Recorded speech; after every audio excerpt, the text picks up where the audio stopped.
Hello, welcome to the channel Why Stories. Enjoy watching.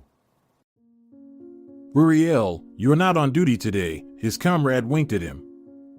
Uriel raised his hand to greet him and continued to look at the pond. It was the beginning of May and something beautiful was in the air, but this man's life was the way different. It had been almost a month since he started a new lfie. And it was not about a simple desire to change a job or divorce his wife. Fate had something unenviable in store for him. A month ago, he woke up and realized that he only knew his name. He had injuries, bruises, and probably even fractures. He was sheltered by a gang of local vagrants who helped and fed him. They all lived by the laws of the street. Each had their own story behind them. However, most of them chose such a life entirely voluntarily, and there was their own sense, their own comfort, and their own drive in it. During the day, they worked like everyone else. The only difference was that those who had a home went to work in the mornings, usually to the one they hated with all their hearts, and sat in a stuffy office next to a cactus, serving their time as if in prison. The weekdays of these vagrants were much more diverse. Some just asked for alms. It was important to make such an inscription so that passers-by noticed them. Some pressed on pity, some on a sense of humor. For example, Solomon, an old-age homeless man with a huge beard and a reddish face, usually wrote that he was collecting money to invite his beloved Camila on a date. Camila sat a meter away from him. She really had a relationship with him, and on her cardboard it was said, "I will go on a date with him if he can earn money for pizza." No one passed by. Everyone was really amused and touched. Another younger homeless man raised money for rock concerts, rifles, pet owls, and his own palace. He didn't look like a man who could have a palace. Most of the homeless people still pressed on pity, but any options worked. After all, people, in essence, don't care what kind of trouble others have.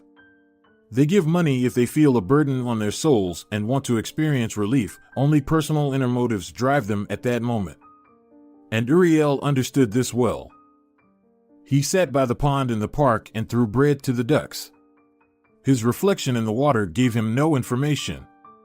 He didn't remember who he was. All that he remembered was his name. How old is he? Who are his relatives? Is there any chance they're looking for him? Perhaps someone is shedding tears for him? With these thoughts, he was about to go to the police when he was in a good shape already. He suffered from nausea and fainting for a long time. Headaches did not go away for 2 weeks. As soon as he stood firmly on the ground, he said he was going to the police. "Go ahead," homeless woman Camila told him, "but I wouldn't advise you to do that." Uriel frowned. "Why?" "Someone must be searching for me. I must have a home, relatives. You yourself said that my clothes are not cheap." Camila took a sip of the strongly brewed tea from a cloudy liter jar. "We had one like you before. He also woke up with a head injury. Victor found him on the garbage heap, dragged him over like a kitten. Treat him," he said, "and that's it. He had no documents. We took care of him. He quickly recovered, but he didn't remember anything. He ran to the police and found out he was wanted. It turned out he had killed 3 people. Can you imagine how he felt when he found out about himself? The police caught him when he was trying to leave town."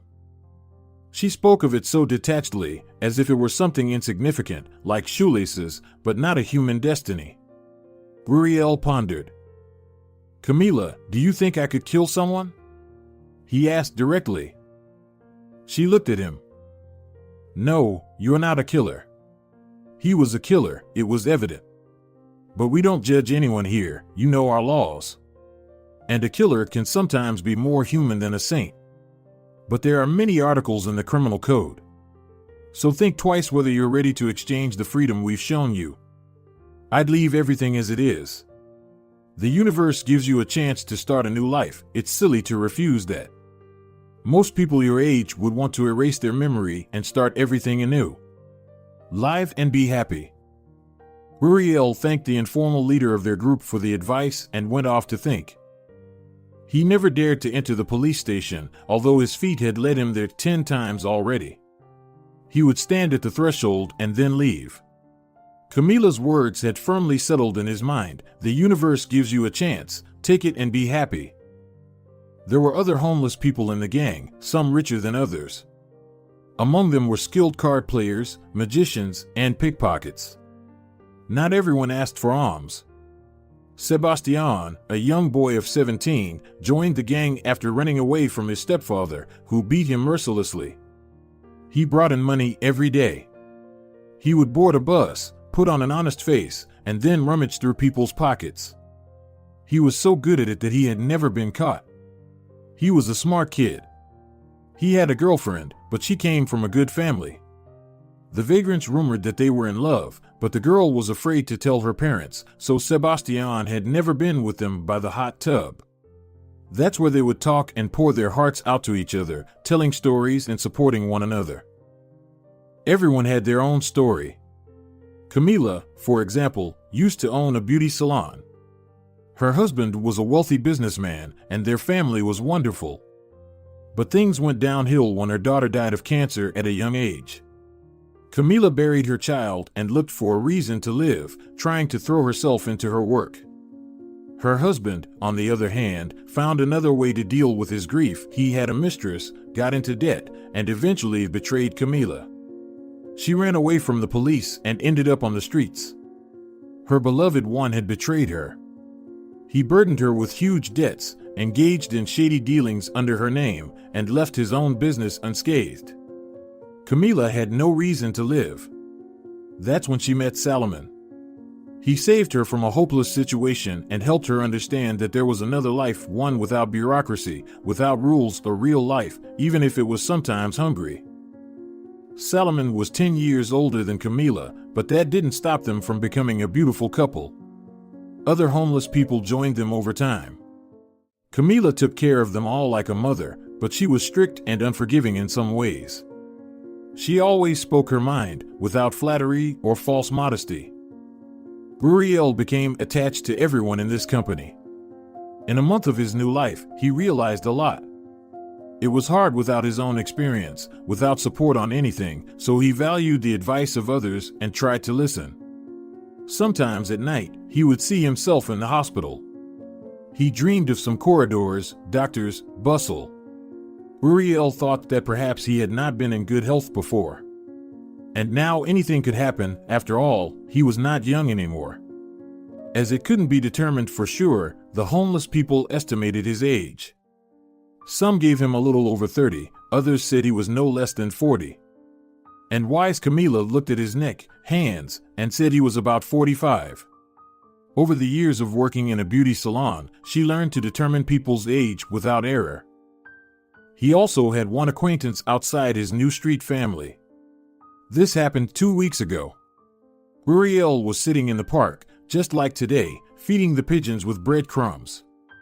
A young girl approached him, sat down, took out some seeds, and also started throwing them to the birds. Then she opened a book and started reading. Uriel looked at the book with the corner of his eye and realized he had read it before. "May I?" he asked, holding out his hand with dirty nails towards the book. Of course, the stranger replied without hesitation. Uriel looked at the book and smiled. "Well, I don't remember anything about myself, but I definitely know the contents of this book. Our memory is a phenomenal thing." "Do you not remember anything?" the girl asked. They started talking. Uriel told the young and pretty girl his story, and she, whose name was Leonella, was studying to be an accountant and lived with her mother. They had their own one-room apartment nearby in this area, and the park was her favorite place since childhood. She didn't know her father, but she lived without him just fine because she had a wonderful mother. Leonella talked a lot about her mother, who had a medical education and a degree in law and worked nearby. Multifaceted, beautiful, with a good sense of humor, she never felt down and never made colleagues at work or her only daughter bored. They didn't always have enough money, so Leonella worked since she was 16 and helped her mother in any way she could. She always brought Uriel food from home, pies, cookies, cake. He felt embarrassed to take them, but it was better than not taking them and hurting her feelings. The girl was in favor of him taking the risk and going to the police. She never doubted for a second that he was a good person who had something bad happen to him, and even offered to help him search for his photo in the database of missing people. But Uriel remembered Camila's words about thanking the heavens for the chance to start his life over and not trying to remember. That evening, Uriel sat in a circle of homeless people. Among them was a man named Gandalf. He was a psychiatrist who became a patient at his own clinic. In the fall and spring, Gandalf needed the help of strangers. He became like a child, and Camila always looked after him. The rest of the time, he became the master of the universe, skillfully using hypnosis, and making money was never a problem for him. He could live in hotels, travel the country, and steal from people. Once he sold a simple stick from the side of the road for 10,000, convincing a wealthy man that it was a work of art, an ancient artifact. Now the stick is behind glass in his house, and the man tells his friends the legend that Gandalf invented about it. He knows this because he had been to the unhappy man's house. It all started when Gandalf encountered him in a cafe. The rude man was insulting the new waitress, and he had to be punished for it. Gandalf told many interesting stories. He also talked about why he prefers to sit by the fire with the homeless rather than socialize with so-called normal people. They are ordinary outrageously, and they all live by a template. It's a miracle if you meet someone who uses their head. As a psychiatrist, Gandalf claimed that anyone who can think for themselves is an outcast. You see, the thing is, he reasoned by the burning barrel, rubbing his chin. If you can think for yourself, you won't blindly go where everyone else is going. The shepherd pointed the way, and everyone followed. And if one sheep lifted its head and asked, "Why do we need to go there?" it'll immediately be considered an outcast. Normal is boring, my friends, don't change, I love you all so much, he finished his story with a smile. Applause rang out around the fire. Gandalf hadn't been a frequent visitor there lately, he had a romance with some beauty. However, Camila suspected that he had used hypnosis to make her love him, and Gandalf didn't deny it. Uriel was amazed at the different people he had met, how real they were. Each had their own difficult fate. They shared food, money, and their experiences with each other. If someone fell ill, they all chipped in for medicine. No one would search for you if you didn't come today, and no one would scold you if you came back after a year. The only thing that mattered was to remain human and follow some rules that everyone here followed. Don't steal from your own, don't abandon those in need, pay good for good, and don't judge. In the morning, Uriel went fishing. He couldn't remember if he had ever fished before, but one of the homeless people had some old fishing rods and tackle. He wanted to try it out, so he spent the whole day by the river. He got sunburned as it was a hot day and the sun was blazing. By the end of the day, he was starving. He had caught so much fish that he could sell them, but Uriel decided to do something different. He brought the catch to an old abandoned garage, which was one of the haunts of the local homeless people, cleaned the fish, and cooked it on a fire. He fed everyone and ate himself. The fish fried on the fire with salt and bread was simply incredible. "You clearly have skills, you're not a tramp," said one of the locals' vagabonds. "I guess I do. I think I know how to cook," replied Uriel. He tried to remember if he had cooked before and under what circumstances. Nothing came to mind, absolutely nothing. It was as if he had never lived before. He shook his head. Everyone was looking at him at that moment and understood that he was struggling without his memories. "You know, I wish I could remember something, anything. Will I really live my whole life like this?" Camila sighed. "There are memories that don't let us live. I envy you. If I could, I would erase everything from my memory, the wedding with that traitor, and the birth of my beloved daughter, whom I later buried. And who wouldn't erase them?" The question was rhetorical, but most of the vagrants said they would, because memory is only a support when there are no heavy, soul-crushing memories. "But I wouldn't," Vitoldo said, embracing his wife. She laughed out loud, revealing a row of yellow teeth. "Why not?" Or don't you want to forget how your sons wanted to kill you to take away the apartment? Camila squinted, taking a puff.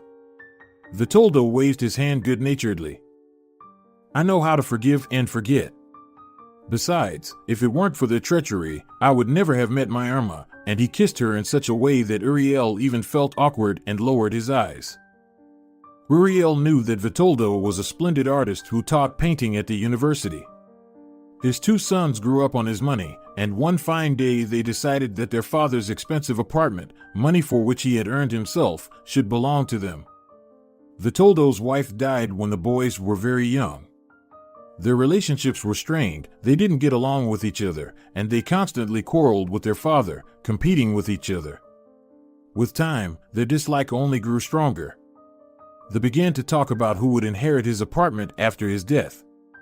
The boys bluntly said that they wanted their father to go and paint somewhere in the countryside, not interfere with their life in the city.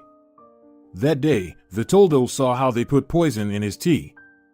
He didn't drink it. He just put the keys on the table and left forever.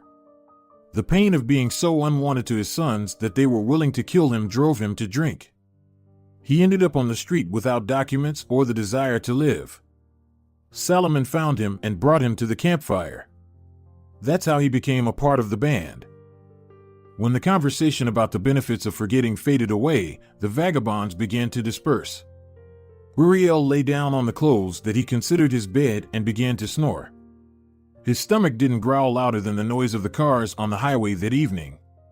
He thought he should go fishing tomorrow, but he regretted not having a shovel. He had to dig for worms with his hands today, and he had cut his fingers until another homeless man brought him a spoon. Fishing calmed him down and fed everyone. It felt good to be useful. These people had done a lot for him, and he felt obligated to them.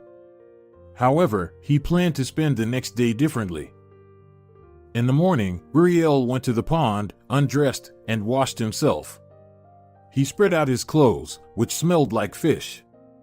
Then he went to the garages, took a small thin book, and went to the park. By the time he arrived, his clothes were already dry and almost clean. He didn't have laundry detergent, but he had a soap. The water in the pond was cold in the mornings, but he couldn't walk around dirty, especially on the day he was supposed to meet her. Leonella had promised to come to the park today. Leonella was already standing by the pond with a book in her hand. Uriel approached her with a smile. He was a quarter of a century older than her and had no other feelings for her than just friendship. She was kind, like a human being. Everyone runs away from the homeless, no one wants someone else's pain, everyone has their own.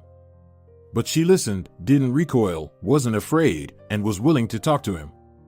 She talked about herself.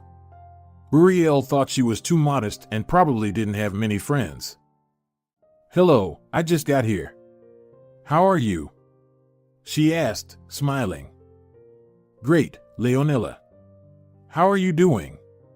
How's your mom? He asked. The girl was wearing a light floral dress. She was slim and pretty, with shoulder-length blonde hair pulled back into a braid. She was wearing sandals. Her earrings were tiny gold ones, and she didn't change them, it seemed. There were no other decorations. She was natural, without makeup. Maybe not a beauty, just an ordinary girl. I'm fine, thanks. She sends her regards and some pastries. Leonella handed him a bag. What's that you have? The vagabond asked, pointing to the book. You said you'd bring my book today, but I brought another one for you. It's similar to the one you read, said Leonella. They exchanged books and sat down on a bench. The glares from the water blinded their eyes, creating a feeling that everyone had experienced in childhood: carefree, freedom, contemplation. When no fears or worries come to mind, and the mood is always great. Well, I promised to finish reading this book in 4 days. Can you give me 4 days? Uriel asked, evaluating the thickness of the edition and the font. Okay. So we'll meet again on Wednesday at the same place, Leonella said. They chatted a little more before parting ways. Leonella told Uriel that she had aced her exam at the institute. And Uriel talked about fishing and Gandalf. She was interested in him. Uriel himself realized that he was good at keeping a conversation going, and he had his own opinion on everything, but he couldn't remember where it came from. Sometimes snippets of phrases slipped through his mind. He vividly remembered the sleeve of a purple sweater with big buttons that were in fashion 40 years ago. Uriel decided that this was a childhood memory. Perhaps his mother or grandmother wore such a sweater. Thinking about his parents, he flinched every time, and his legs carried him to the police station. But at the doorstep, another thought hit him. What if he didn't have parents, but instead had a criminal record? What if he didn't like what he found out about himself? During the 4 days that Uriel read Leonella's book, he met Gandalf. They accidentally ran into each other on the square. Uriel was already leaving, and Gandalf was walking hand in hand with a beautiful blonde. "Hey, buddy, how are things? How's the pack?" he asked, referring to everyone who sat around the burning barrel in the evenings. "Not bad, both me and the pack." "And you?" Uriel asked, not expecting Gandalf to greet him so warmly. "I'm good too. Camilla told me your story. And you know, I don't agree with her. Yes, it's scary to find out something about yourself. No matter what events led you to the vagrants by the fire, it's your life. And you shouldn't judge yourself harshly," Gandalf said. Uriel shrugged. "The main thing is that the court won't judge me harshly if it turns out that I killed or robbed someone." Gandalf burst out laughing. "Your sense of humor will save you, bro. Without it, we're nobody in this life." "You have the hands of a doctor," he suddenly said. Uriel looked at his hands. "Where did you get that idea?" he asked. "I don't know. I have a lot of knowledge in my head about human psychology and physiology, and I'm sure you were a doctor. There are many things about you that suggest it. And I can also tell you for sure that you weren't alone in your family. You're used to taking care of others, but you don't seem like a family man. Rather, you're someone who has dedicated himself to work. There are no signs of unhealthy psychology in you. You're not a maniac or a psychopath, and you don't need to know anything else." Uriel was surprised. In this moment he heard more information about himself than he knew himself. And why hadn't he thought to ask a psychiatrist before if he considered himself a criminal? "Wow, you really are Gandalf," he exclaimed. Gandalf patted Uriel on the back, smiling. "We're going to the cinema. Do you want to come with us? I'll pay." Uriel declined. He hurried back to his place. The sky was tearing apart with thunder, and it had already started to drizzle. That meant it would be cool outside. When he returned to the garage, he found only Salomon there. He was already lying down, petting the dog that the homeless people were feeding. They exchanged a few words. Uriel lit a candle that he had specifically bought so he could read in the evenings, and immersed himself in reading. But every time the homeless people came and went, the candle went out with a gust of wind, and he had to light it again with a lighter. The rain drummed loudly on the garage roof, and the drops were huge. 2 more people had managed to return to the garage before the rain started, and now they were all occupying their places on the makeshift beds. Those who wanted to sleep turned their backs to the wall and dozed off. No one thought to say, "Hey, turn off your candle, it's bothering us." On the contrary, the light made the inside feel somehow cozier. The candle didn't give off much warmth, but 2 vagrants pulled out some cards and started playing. A few days later, Uriel was swimming in the pond again. When he arrived at the garage, he was shaking with cold.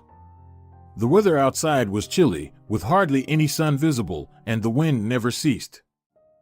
"You'll catch a cold and die. Have you forgotten that homeless people have no way to treat lung inflammation?" One of the regular garage dwellers asked him. "I haven't forgotten," Uriel grumbled, pulling his book out of its hiding place. It was important not to forget it and not to get it dirty. "And, by the way, I know how to treat lung inflammation. I don't know where I learned it from, but I definitely know it." Maybe Gandalf was right. maybe I'm really a doctor. Uriel took out the book. Leonella shook it off and headed for the exit. Hey, buddy, grab a cigarette on the way, a vagrant, sprawling in the corner on a pile of things, asked him. I'll certainly do it, but smoking will kill you much faster than swimming in cold water. People, especially homeless, don't recover from lung cancer. Uriel said this and left, leaving his companion time to think. Camila was inside too. She shook her head. This one won't stay here. He's not free like we are. His habits are still back there, and that life, sooner or later he'll remember them. Uriel came to the park and settled in their spot. The wind had picked up, but his clothes had dried, and he wasn't cold anymore. He waited for Leonella for almost an hour, then went back to the exit. Not that he was in a hurry anywhere, he just decided to take a walk in the park and come back. What if she's waiting for him somewhere else? He couldn't wait to tell her about what Gandalf had said to him. He had thought a lot about everything and decided he would go to the police. He would definitely go as soon as he had enough strength and determination. At the park exit, Uriel spotted a familiar silhouette. Leonella was hurrying, running as fast as she could. She saw him too and waved her hand, crossing the road. Uriel smiled and raised his hand to wave back, but at that moment, he saw a car speeding straight toward the girl at an enormous speed. He tried to cry out, trying to shout a warning, but the car was too close. At that moment, something clicked in Uriel's mind. He didn't understand what it was, but memories flooded into his consciousness. He didn't have time to dwell on them, and Uriel ran across the street towards her. By the time he arrived, a crowd had gathered around her, and someone was examining the girl. The driver of the car stood to the side, looking distraught as he spoke on the phone. He was a young man who explained that he was rushing to get to the hospital where his wife was giving birth. Is she alive? Did you call an ambulance? He asked the woman sitting next to Leonella. One of the bystanders responded that the ambulance had already been called. Why, Leonella? Why? Uriel whispered, tears streaming down his face. Soon, the doctors arrived. I know this girl. Can I come with you? He asked. I know her too, everyone does. She's the daughter of our nurse. And who are you to her? The woman in the white coat asked as they lifted Leonella onto the stretcher and into the ambulance. I'm her acquaintance, Uriel responded. Suddenly, Uriel realized that he knew where they were taking the girl and ran after the ambulance. He walked, he ran, he walked again. He was tormented by pain. In his hand was a small book, her book, which he had read. He was thinking that it was his fault that she had been hit by the car. If he had waited for her at the pond, she wouldn't have seen him, wouldn't have stopped to wave, and would have stayed healthy. Uriel finally arrived at the hospital and stood at the entrance, taking a moment to catch his breath. Are you okay? One of the orderlies, who were smoking on the side, asked. No, I just ran, Uriel replied, stretching out his hand. They turned away and continued their conversation.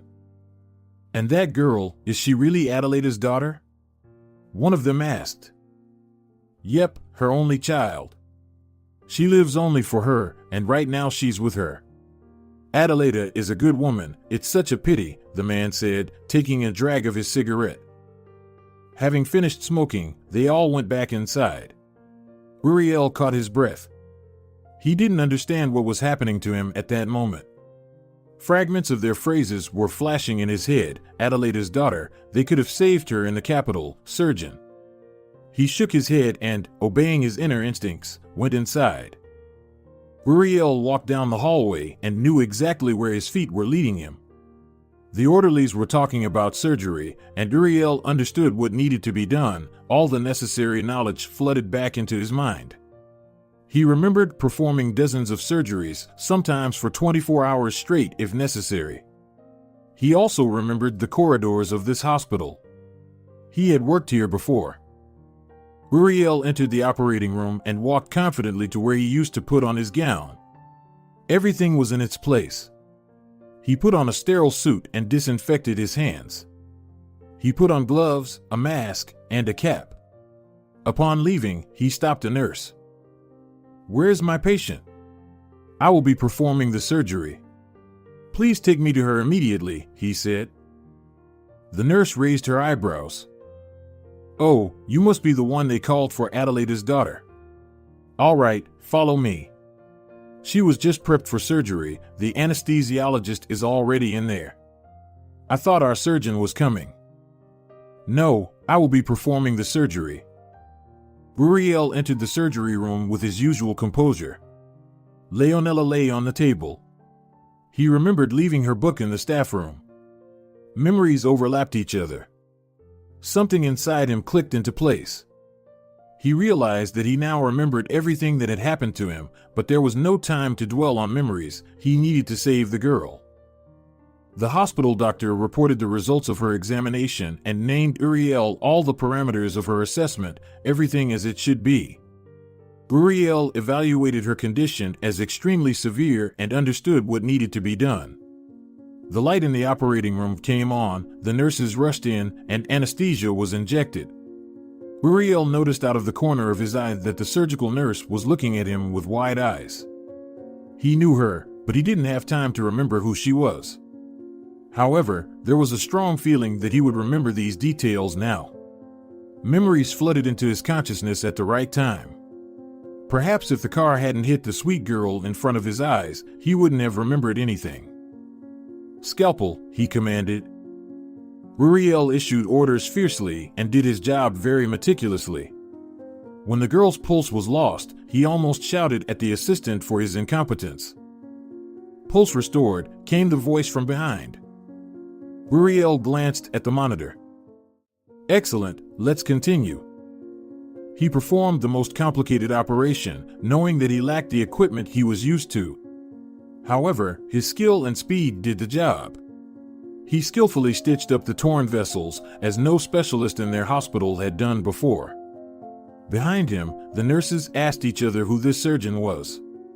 No one understood who he was, except for one single nurse who was barely holding back tears.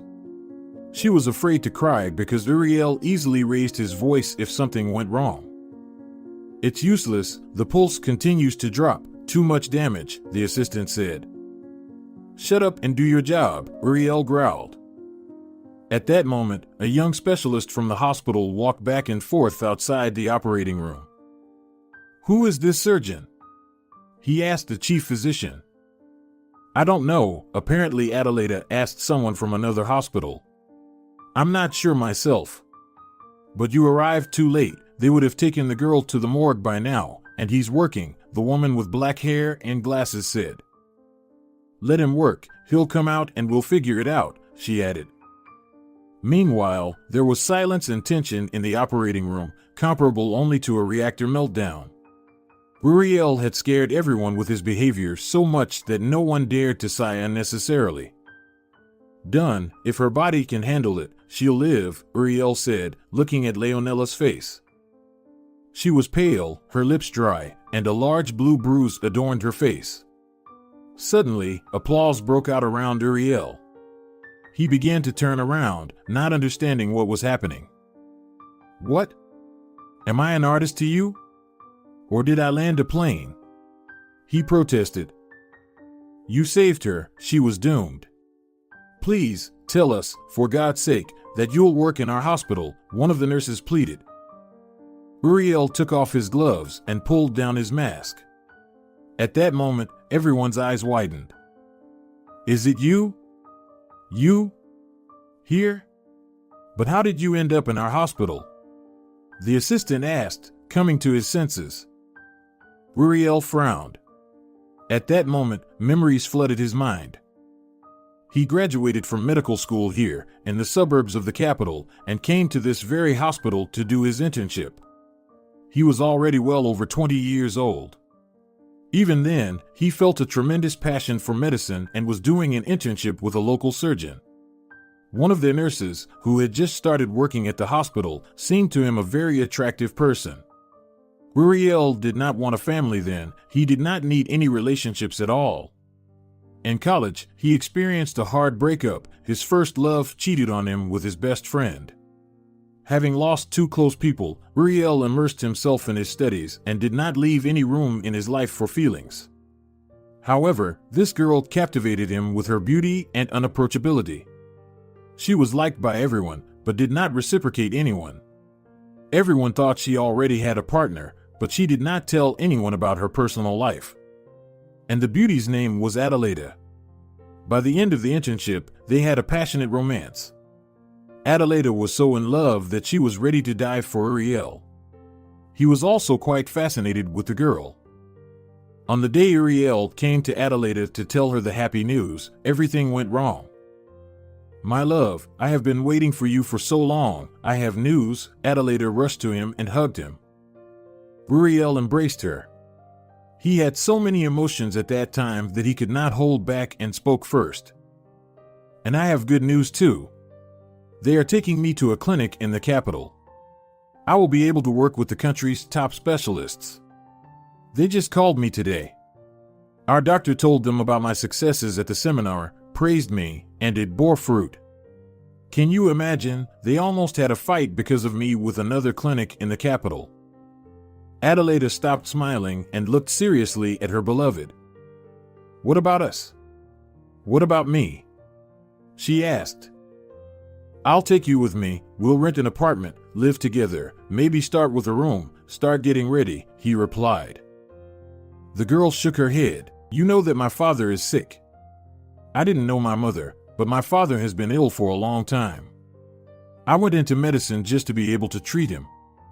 He won't be able to manage without me, physically. You're a doctor, you should understand," she pleaded, looking at him. But Uriel had already forgotten whatever she had wanted to say at the beginning. "But you don't want me to give up on an opportunity I've been working towards for years, do you? I've lived for this, devoted everything to it. You have to understand, I won't be able to take both you and him there. Everything is expensive in the capital, and I'm just a poor student. I have nothing but my knowledge and the experience I've gained on this internship. I'm not saying I'll leave you, my angel. If that's the case, I'll just go alone, and when I can, I'll move you and your father there." Adelaida shook her head and took a step back. "So, we're just not on the way?" "What are you talking about?" Uriel asked. A tear glistened in her eye. "Everything has changed. It's either you're with me or not, choose." At that moment, she didn't mention that she was expecting Uriel's child. She didn't want her pregnancy to be the deciding factor. What mattered to her was for him to stay here for her. Then it would mean that she was more important to him than his work or prestige. After all, he could work here, in this hospital, near her. Essentially, it was only a question of what was more important to him, the capital and money, or a simple nurse who loved him more than life. "Adelaida, but this is important for you too. Don't you want me to have a good job? There's better equipment there, better experience. I can save lives, that's what I was born for. You can't do this to me. It's you who can't do this to me. Why don't you want to just wait a year? I'm only asking you to stay for a year. If two clinics fought over you, they'll wait for you." Her hormones were already starting to affect her. She was calm previously, but today she was having a meltdown. "Why can't we just have a long-distance relationship for this year? You have to understand, I may never get such an opportunity again. You're asking a lot of me. I won't leave you, unless you want to break up with me. But I'll go, and you can come with me or stay. I love you." He turned around and walked away. "So, you're leaving?" she asked, choking back sobs. "I'm leaving. Come to the station the day after tomorrow at 3, and I'll know that you're with me and love me. And if you don't come, then that's it." And he left. Adelaida was angry. She had firmly decided that she wouldn't go anywhere. The hurt was boiling inside her. On the day Uriel left, she told her father about her pregnancy. He had difficulty walking and was disabled. "I'm not holding you back. Go, you have a family. Why didn't you tell me right away?" Adelaida shook her head. She adored her father. He was everything to her. No, I won't go, not for anything. I won't go without you. I can't. You know there are graves of your mother and my parents here. Here are our friends. Here is our home, and I grew up in this yard. Dear, you have to go with him. No, he doesn't understand that I have a more compelling reason not to leave than he does to stay. He just doesn't love me. He has to know about the child. You haven't told him, and he's a good guy. He didn't leave you. You probably just quarreled with him and didn't support him, but it's also an important moment for him. Adelaida, he has a right to know about the child. Tell him. And if he leaves, then we'll raise the child ourselves. We'll manage, as I managed to raise you alone. Adelaida pondered. It was the beginning of 3 o'clock. She bolted and ran. There were traffic jams on the roads. It would have been a mistake to go on a public transport. She arrived at the station late. His train had already left. She watched him go. Yes, if mobile phones had existed then, like they do now, she would have just sent him a message, and he wouldn't have gone anywhere. She was sure that he would stay because of the child, but she wanted him to stay because of her. As she was leaving the platform, she suddenly noticed a man with a suitcase in the crowd. From the back, it seemed like it was him. Uriel, you didn't go, you stayed. She flew to him and almost hugged him, but the man looked at her and smiled. You must have mistaken me for someone else, I'm afraid, he said. Yes, that's right, I'm sorry. Adelaida sighed heavily. It was the end. She told her father that she had told Uriel about the baby, but he didn't want to stay. She lied to avoid further questions. It was her decision to keep quiet and stay. It hurt her that he had traded her love, such great and strong love, for a job in the capital city clinic.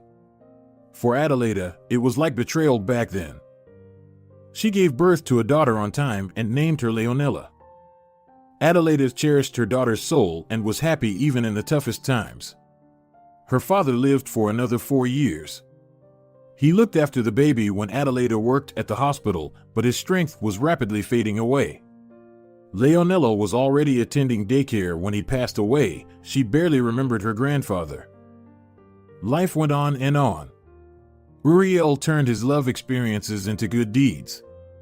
He worked tirelessly so he wouldn't have time to think.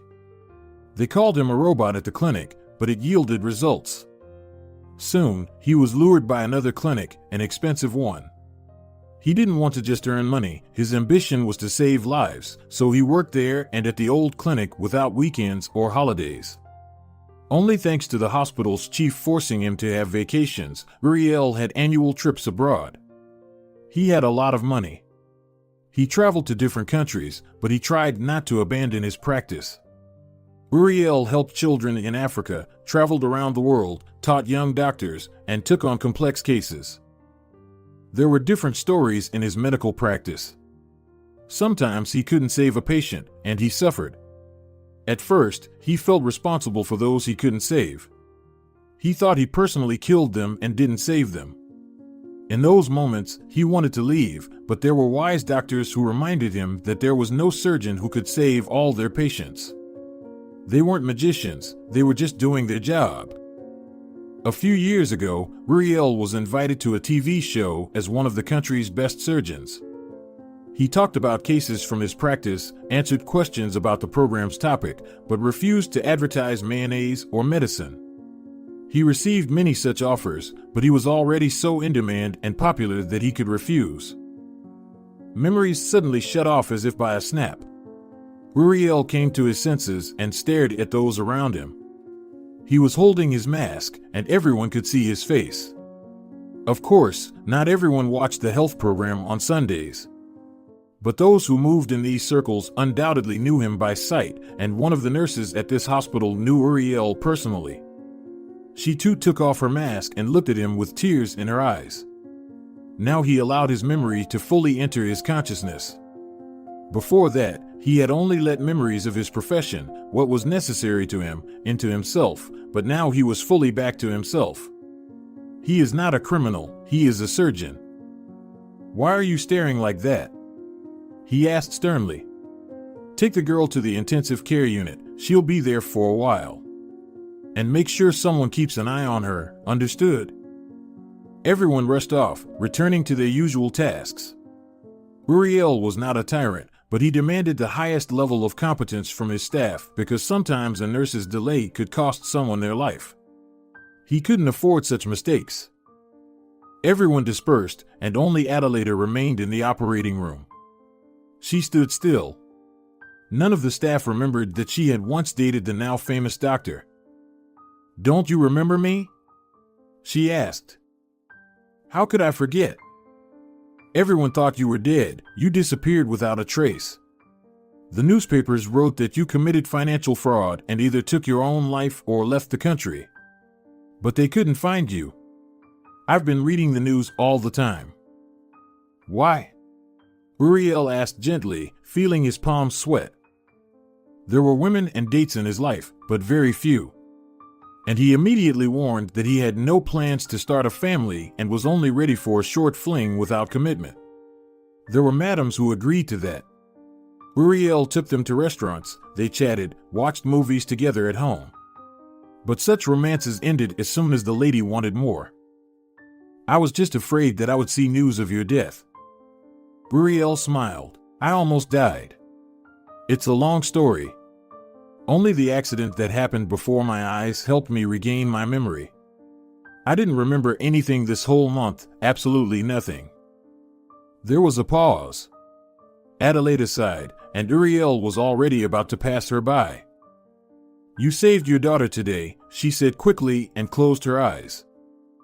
What? Uriel returned, looked at her, took her by the shoulders.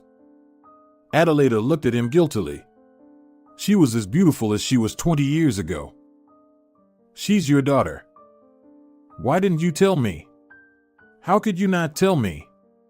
My daughter, my God, my daughter met me by chance and fed me pastries.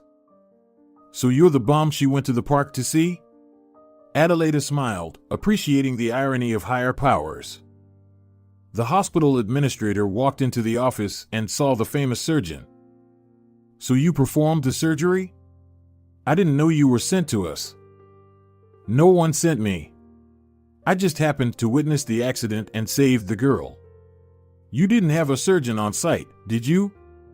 He said sternly. I understand. Come to me, we'll discuss payment for your overtime. I don't need anything, said Uriel and left. He found himself on the street. On the porch, the young medics were discussing the news that a famous doctor was currently in their clinic. They were telling how he appeared out of nowhere and saved a patient's life. Uriel walked down the road, his mind filled with so many emotions. He had a daughter, and she was beautiful. Of course, that's what he had found in her, that's why she had seemed so familiar to him all this time. She was an exact copy of his late mother, the one who wore a lavender sweater with large buttons. Now everything finally fell into place. He reached the garage, staggering, and lay down in his spot. He didn't speak to anyone and didn't even look at anyone. There were a few more people in the garage. Uriel, what about the cigarette? I asked you. You didn't bring it? His friend asked. Uriel didn't react. Shut up. Can't you see? Camilla pushed the vagrant in the ribs with her elbow. What should I see? He asked, not understanding what he was being hit for. He gained his memory back, she said. In the morning, Uriel woke up, and the memories started swirling in his head again. Camilla was sitting next to him with a jar of tea. Want some? She asked. Uriel nodded. He thought that he had sat here with her like this for the last time, in this unsanitary place, drinking this tea. Despite everything, the drink was delicious, very delicious.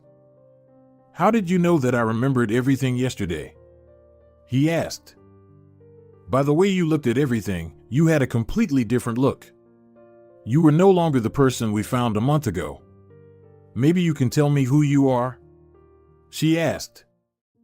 I'm a surgeon, and yesterday I performed surgery on my daughter. I'm wealthy and I haven't killed anyone, but the hospital's chief doctor stole sponsorship money and wanted to blame it all on me. He didn't like that everyone knew me by face, but not him. My fame disturbed him, and he manipulated the documents. I threatened to call the police and turned away from him, but he hit me from behind. Apparently, he hit me some more, but he didn't finish the job. He is weak, he's not a surgeon or a doctor, he's just a bureaucratic rat, he explained. Well, I'm glad it's like that. Anyway, be happy, and if you want to sit by the fire, we're always happy to have you, she said. Uriel left. He walked down the street and realized that his life was changing at that very moment. He knew what to do with the chief doctor of the clinic. He knew where to get evidence of his illegal actions and was confident that the scoundrel would soon get what he deserved. It was harder to understand what to do with Adelaida and Leonella. Uriel was worried about his daughter. Arriving at the hospital, he walked inside, and everyone there looked at him like a ghost. But he put on a coat, washed his hands, and entered the intensive care unit. Leonella was in consciousness. "Hello," she said slowly. "Don't talk, my dear. You shouldn't waste your energy on conversations right now. I came to visit you," he said. Then the senior sister of the department entered the intensive care unit. "How is the patient doing? How was the night?" he asked seriously. Everything was fine, and she has a positive dynamic. "When can she be transferred from the intensive care unit?" the nurse asked. Uriel adjusted his coat and looked at the woman as if she were crazy.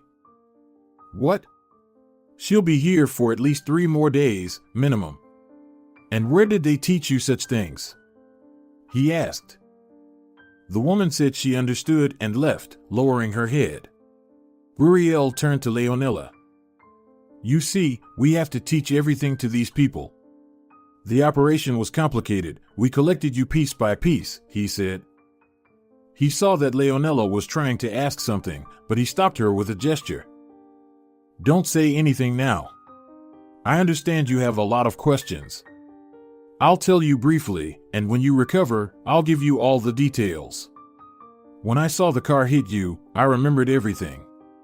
I ran through the city for an ambulance. I'm a surgeon, my hands remember everything. I have a lot of experience, years of practice, and I just went into the operating room and performed the surgery. So now I'm not a homeless person anymore. I'm myself again. You were right when you suggested me to go to the police. They would have recognized me quickly, but I don't know when I would have remembered everything. Anyway, don't worry, I'll come by today and tomorrow, and I'll visit you every day. And you just focus on getting better." Uriel turned around and was almost at the door when he heard behind him, "Are you my father?" He turned around and looked sternly at her. "Did your mother tell you?" "She had to. She stayed with me all night." Uriel shook his head. "She didn't think about the fact that you couldn't handle the news.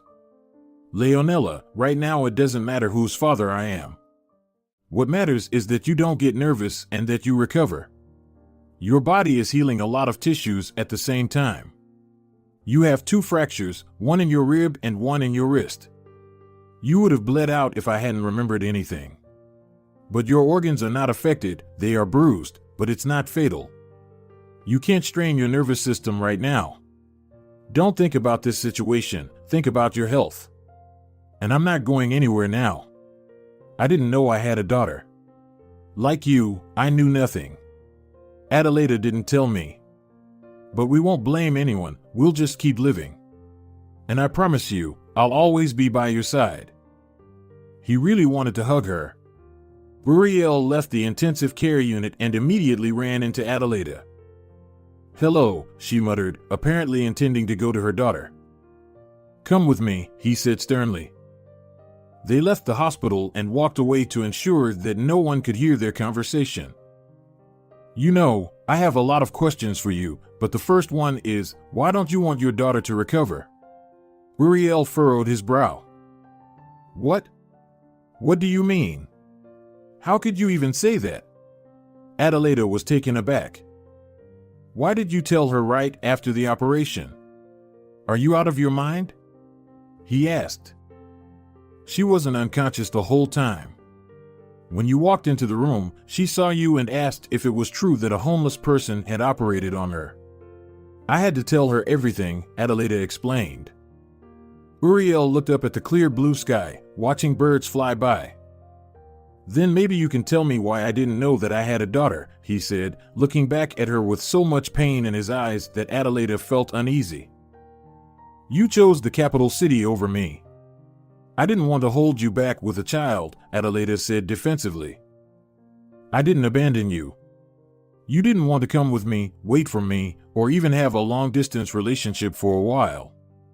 Millions of families live like that, with a husband and wife working in different cities. How could you do this? You ruined our lives. Uriel exclaimed. You could have stayed for me. I saw that you needed me more than I needed you. You were more passionate about medicine than about me, and I was jealous. Couldn't you have done this for me? Stayed for just 1 year. Then I would have told you, Adelaida said, pleading. Uriel sighed heavily. You were jealous of my work? He smiled. Forgive me, he said, looking into her loving eyes. It was only now that he realized that he had always loved her, and those feelings had subsided but never disappeared from his soul. It's me who should ask for forgiveness, Adelaida said. Uriel told Adelaida his entire story, and she sent him to her apartment, gave him keys and money for the road. He shaved, took a shower, and did his laundry. There was so much to do, and he didn't know where to start. Should he begin by restoring his passport or going to the police? He was more worried about Leonela still being weak and leaving both hospitals without a surgeon for a month. How many people had he not saved in that time? Uriel called his contact at the capital hospital and explained the situation. The person sent him money, which Adelaida transferred to him. In the evening, he returned to Leonela's hospital, visited her, and left for the capital city. You're leaving again, Adelaida said, standing at the hospital's entrance. I promise I'll come back, he said. I've heard this before. History repeats itself. Someone up there is playing a cruel joke on us. I won't wait. He came closer to her and kissed her on the lips. She didn't resist and kissed him back. You've been waiting for me all these years, just like I've been waiting for you. I never got married, you know. And Leonela told me that her mother was never married either. I'll be back. They said goodbye and Uriel left.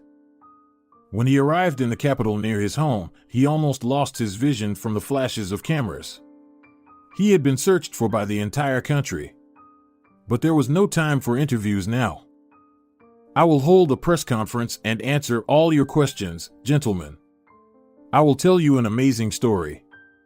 But now I have to get my affairs in order. The people responsible for my disappearance must pay and answer to the law. And I ask you not to publish my words until tomorrow, otherwise the police won't have time to catch the criminal. Journalists are also human beings, and all of them have occasionally had to see doctors. None of them released any news until the morning. That same evening, the police arrested the chief doctor of the private clinic where Uriel worked. A few days later, Leonela was watching TV. Her mother had brought it straight from their home. She saw a program where her father talked about how someone tried to frame him and how he lived with amnesia among the homeless in the suburbs. However, he didn't tell anyone that he had a daughter, which made Leonela feel hurt. He promised to be there and come back, said Leonela. A month had passed, and Leonela was already discharged and was receiving treatment at home. There was a change in leadership at the hospital where Adelaida worked. The new administration was about to enter the doors, and everyone was gathered early in the morning before the start of the workday. "Where is our supervisor?" whispered one nurse. "She's been retired for years now. It's time to give way to the young," replied a colleague. The door opened, and Uriel entered the hospital with the city mayor. "Meet your new director." He agreed to head our hospital and continue performing complex surgeries for patients. Adelaida couldn't hide her surprise. Uriel approached her in an elegant suit and handed her red roses wrapped in paper. Let me make it clear right away. This is my wife, Adelaida. We have a daughter, Leonella, whom you all know. So that you can work peacefully and not be distracted by gossip, I'm laying my cards on the table. I hope for productive cooperation because we all have one goal: to save lives. Why did you leave everything behind and move here? Someone from the hospital staff asked. Because my wife lives here, Uriel replied. When everyone left, Uriel and Adelaida stayed behind. Wife? You could have asked me first, she protested. Will you marry me? Uriel asked. It was evident to him that all this time, as he finished his work in the capital, testified in court against the former head of the private clinic, he was only thinking about Adelaida. He continued to work, not sleeping or eating properly. It was important for him to finish what he had started so many years ago. I will, Adelaida smiled. It was evident to her too. They had made mistakes in their youth, but now everything had ended as it should have. They would be together. Then wouldn't you mind moving in with me? I bought an apartment here, and Leonella could live in yours. It's closer to her work, Uriel said. Of course, but only after her full recovery, Adelaida agreed. Of course. You know, I'm no longer young enough to be torn between two clinics and TV shows. I can't say I regret leaving back then. I saved a lot of lives. But it's time for me to come back home. And my home is you. It has always been that way. That evening they spent together, as a whole family, for the first time. Uriel told Leonella his story about how things were with his mom. They talked for hours until late at night. Adelaida fed them all with delicious salads and pies. How could I not recognize your pies? He smiled. So many years have passed, Adelaida replied. Yes, but the pies are still as delicious as ever. You used to bake them for me, and I always asked for more. Remember? I do. That night they fell asleep together, embracing each other, and both felt that everything had finally fallen into place, everything had been resolved. They understood that this was the end of their wandering and loneliness, and that a new life was beginning for them. They had managed to do the impossible, to go back 20 years, to where it all began. They went on dates, he gave her flowers, and she was still shy and in love with him madly. If you're enjoying it as well, leave a like and subscribe.